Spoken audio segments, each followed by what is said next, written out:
that growly looking beard. I need to find a different beard trimming place.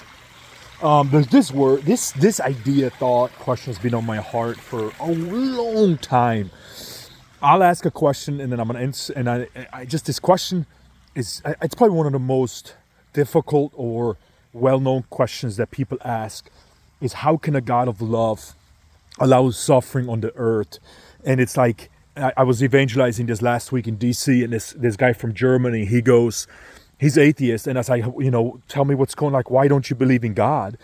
He says, because why would I believe in a deity like that can't even answer my questions? And I was like, well, what questions do you have? He says they concern suffering, the sufferings of the earth, like all the suffering and the pain that's happening in the earth, sex trafficking and rape victims and starvations and hunger and murders and wars. I mean, it's deep. It's very troubling.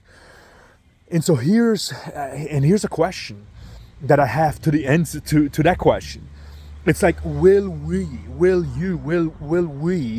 be a vessel, a conduit, a hands and feet of God to bring justice, or to bring comfort, to bring food, provisions to those who are suffering? What am I saying? I'm saying, like, if you have that question in your heart or in your mind, has the Lord stirred your heart with that question to actually give you a desire, not to take that desire of your heart, it's like, what's with all this suffering, and turn it around and be offended at God and say, God, you're not even doing anything about it. I can't love you or serve you because you're a God of like injustice, and I can't serve a God that allows pain and suffering like this. Like, will you take this desire to see injustices fixed or made a whole or made just, to bring justice to injustices?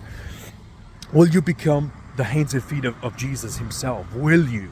And what does that look like practically? It really, honestly, it looks like you going, like, seeking out an organization that feeds the hungry. Seek out an organization that's on the front lines of of shutting down sex trafficking.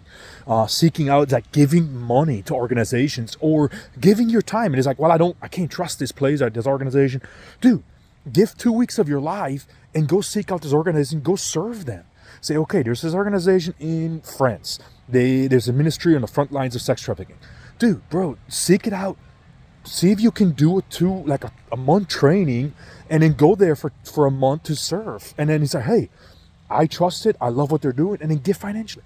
That's just one practical way. But the point is, I feel like many of us are offended at God because of this very issue, when maybe in reality, the Lord has placed that very thing on your heart, and instead of like turning it for good, you've turned against the Lord and offended at God, and then you're just pretty much atheistic in your ideology or in your thinking. I'm just saying, like, that desire for justice is on your heart for a reason. Don't be offended at God because hey, Sharia, let's go. You're amazing.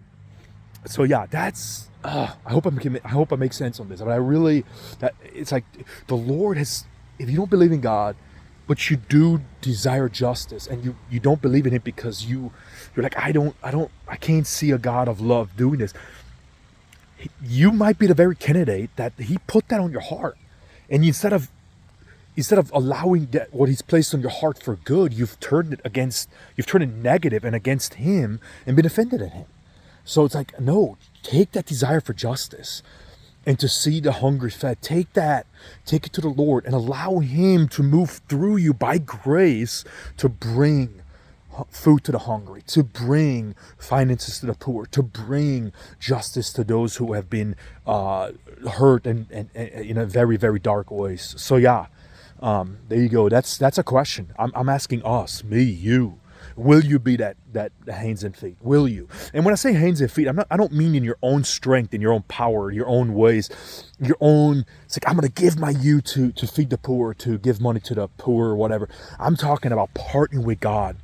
He put the desire in your heart, allowing him to flood your heart with grace, with his power, his strength, and allow him to move through you to bring justice, to bring mercy to whatever situation that's on your heart. Let's go.